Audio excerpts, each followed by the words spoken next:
In one sentence, what would you describe? How would you describe disruptive technologies? We believe that when people and companies are presented with truthful facts, that they end up making better decisions.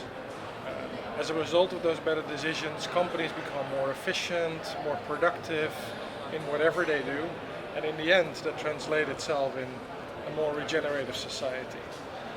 So what we are doing, what we are building and have designed, is a system to collect facts for companies. We built the smallest sensors in the world that are applied in companies. They measure all sorts of elements that are relevant for companies, and all these facts are subsequently collected on a cloud. That's where we stop.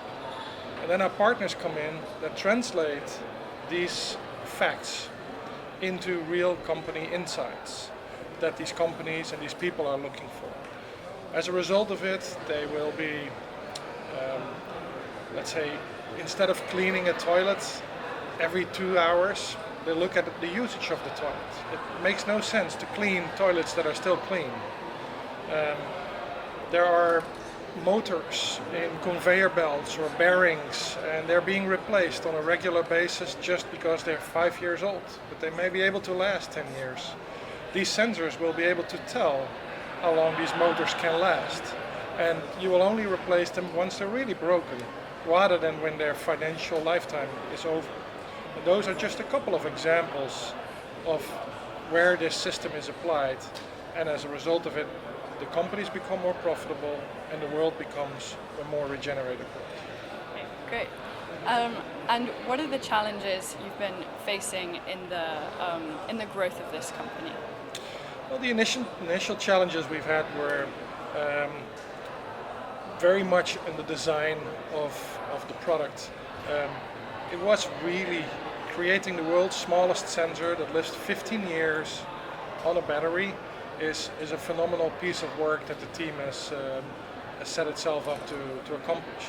But once that is done, then the challenges transform themselves from technical challenges into more business and go-to-market challenges.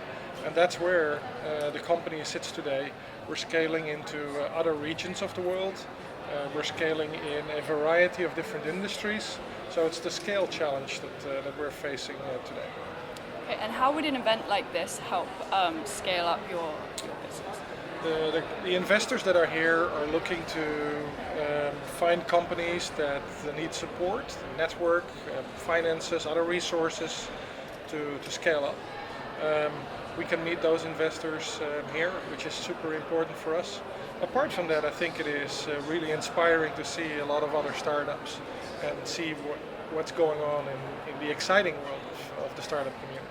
Okay, so to an investor, you might do a pitch, but I'm a student, so how would you inspire kind of the younger generation to innovate as you are? We use students every summer. We get about 10 to 12 students coming into our company. On one hand, engineering students that come up with the most fascinating and innovative usage of these systems or adding features to systems like this, which is very good for them and for us. But apart from that, we also have business students coming in that help us to scope out new markets. And I think what is generally for all students alike, what I think is important is that starting a company can and should really have more than a goal than only making it big. I think having something for the greater good of mankind is super important. So for all the students out there that are looking to become and get involved in a startup at some point in time, I certainly would recommend to also keep that in mind. Okay, and so with I see your data-driven innovation coming to make the world a bit more efficient, but also with the AI revolution, everything.